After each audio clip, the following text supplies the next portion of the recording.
అందరికీ నమస్కారం. ఉద్యోగులు, పెన్షనర్లు, ఉపాధ్యాయులకు సంబంధించిన ప్రతి అప్డేట్, ప్రతి సమస్య పట్ల సపోర్టివ్‌గా వీడియోస్ అయితే వస్తాయి. తప్పకుండా సబ్స్క్రైబ్ చేసుకోండి. వీడియోస్ మాత్రం లైక్ చేస్తూ ఉండండి.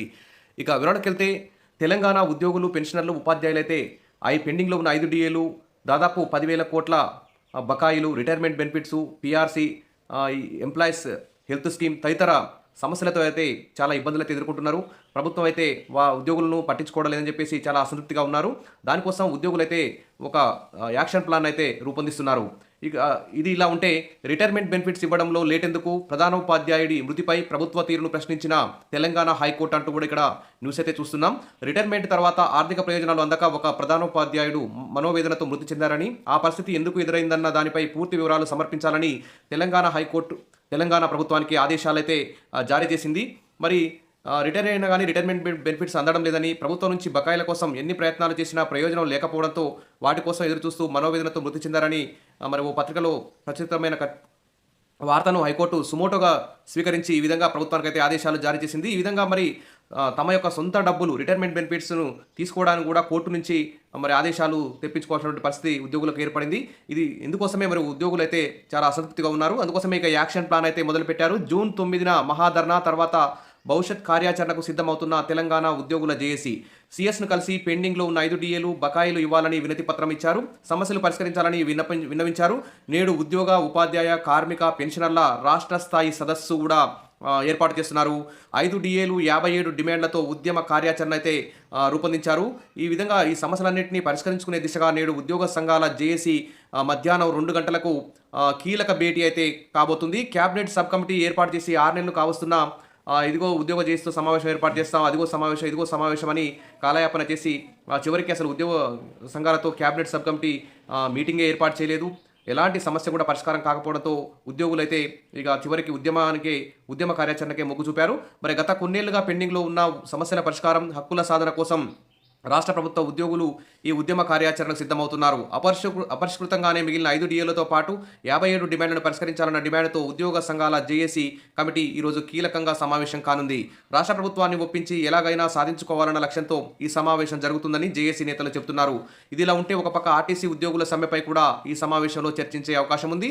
రాష్ట్ర ఆర్థిక పరిస్థితి సవ్యంగా లేదన్న సీఎం ప్రకటన నేపథ్యంలో ఈ సమావేశం కీలకం కాబోతుంది. ఈ పరిణామాలను దృష్టిలో పెట్టుకుని ఉద్యోగ సంఘాలు కూడా ఆచితూచి నిర్ణయం తీసుకునే అవకాశం ఉంది. ప్రధానంగా రావాల్సిన 5 డీఏలు వెంటనే విడుదల చేయాలని కోరుతూ గెజిటెడ్ అధికారుల సంఘం, ఉపాధ్యాయ, కార్మిక, పెన్షనర్ల ఐక్య కార్యాచరణ సమితి అయితే ఒక కార్యాచరణ అయితే రూపొందించనుంది. సుందరయ్య విజ్ఞాన కేంద్రం వేదికగా హైదరాబాద్లో ఆదివారం 4వ తేదీ ఈ సమావేశాన్ని అయితే 2 గంటలకు నిర్వహిస్తున్నారు. ఇందులో ఉద్యోగుల జాయింట్ యాక్షన్ కమిటీ, గెజిటెడ్ అధికారులు, ఉపాధ్యాయులు, కార్మికులు, పెన్షనర్లు, రాష్ట్ర స్థాయి ఉద్యోగులు భారీ ఎత్తున పాల్గొన్నారు. ఇక ఎప్పటి నుంచో తెలంగాణలో 5 డీఏలు పెండింగ్లో ఉన్న సంగతి తెలిసిందే. మన రాష్ట్రంలోనే ఎక్కువగా డీఏలు పెండింగ్లో ఉన్నాయి. అయితే ఇటీవల సీఎం రాష్ట్ర ఆర్థిక పరిస్థితి దారుణంగా ఉందని వ్యాఖ్యానించిన సంగతి కూడా తెలిసిందే. ఉద్యోగులు మాత్రం ఎన్నో ఏళ్లుగా పెండింగ్లో ఉన్న డీఏల కోసం కళ్ళు కాయలు కాసేలా ఎదురుచూస్తున్నారు. ప్రస్తుతం డీఏ 26.39% మాత్రమే ఉంది. ప్రధానంగా 2022వ తేదీ నుంచి పెండింగ్లో ఉన్నాయి. ఈ నేపథ్యంలో ఉద్యోగులు, పెన్షన్దారులు ఎప్పటి నుంచో పెండింగ్ డీఏల కోసం ఎదురుచూస్తున్నారు. ఇది కాకుండా జూలై 1 తేదీ 2020 నుంచి పీఆర్సీ కూడా అమల్లోకి రావాల్సి ఉంది. నివేదిక కూడా రెడీగా ఉంది. అయినా పీఆర్సీ నివేదిక తెప్పించుకోకుండా కాలయాపన చేస్తూ మరి ఈ నివేదిక కూడా రాష్ట్ర ప్రభుత్వం దగ్గర పెండింగ్లో ఉంది. ఈ నేపథ్యంలో రాష్ట్ర ప్రభుత్వ ఉద్యోగులు, పెన్షన్దారులు తీవ్ర ఆగ్రహంతో రాష్ట్ర ప్రభుత్వంతో అయితే ఉన్నారు. కాబట్టి సీఎస్కి అయితే ఉద్యోగ సంఘాలు అయితే ఇక వినతి పత్రాన్ని కూడా ఇవ్వడం జరిగింది. తర్వాత 5 డీఏలు, 10 నెలల డీఏ బకాయిలు సహా మొత్తం 10 డిమాండ్లను పరిష్కరించాలని ఇక్కడ డిమాండ్ అయితే చేస్తున్నారు. ఇక ఉద్యోగుల సమస్యల పరిష్కారానికి చొరవ చూపండి అంటూ మరి సీఎస్కు టీజీఓ కూడా వినతి పత్రం అయితే ఇవ్వడం జరిగింది. 16 నెలలుగా సీఎం, డిప్యూటీ సీఎం బట్టి విక్రమార్క, మంత్రులు, అధికారులను కలిసిన ఒక్క అడుగు కూడా ముందుకు పడడం లేదని తెలిపారు. పెండింగ్లో ఉన్నటువంటి అన్ని సమస్యలు పరిష్కరించి 51% ఫిట్మెంట్ను అమలు చేయాలని, పీఆర్సీ నివేదికను వెంటనే తెప్పించుకొని పీఆర్సీని అమలు చేయాలని, 317 జీవో బాధితులు, తర్వాత సిపిఎస్ రద్దు చేసి ఓపీఎస్ పునరుద్ధరణ, ఇలాంటి అనేక సమస్యల పరిష్కారం కోసం ఉద్యోగులైతే ఈ యాక్షన్ ప్లాన్ అయితే రూపొందించారు.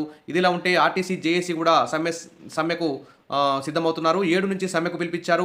పునరాలోచించాలన్న సీఎం రేవంత్, మంత్రి పొన్నం, చర్చలకు పిలవకుండా విరమణ కుదరదంటున్న కార్మికులు. ఈ విధంగా ఉద్యోగులు, కార్మికులు, పెన్షన్దారులు, ఉపాధ్యాయులు అయితే ప్రభుత్వంపై చాలా అసంతృప్తిగా ఉన్నారు.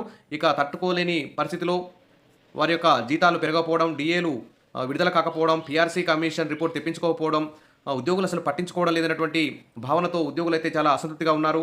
ఇటు ఎమ్మెల్సీల మీద, ఉద్యోగ జేఏసీల మీద సగటు సాధారణ ఉద్యోగులందరూ కూడా ఒత్తిడి తీసుకొస్తున్నారు. అందుకోసమే ఉద్యోగ జేఏసీ అయితే ఈ యాక్షన్ ప్లాన్ అయితే రూపొందించింది. Wish all the best. ఖచ్చితంగా మరి ఈరోజు ప్రభుత్వం ఆ, ఉద్యోగ జేఏసీతో సంప్రదింపులు జరిపి ఏదో ఒక ప్రకటన చేస్తుందని చెప్పి ఆశిద్దాం. So wish all the best. Subscribe చేసుకోండి, వీడియోస్ లైక్ చేసి ఉండండి. Thank you.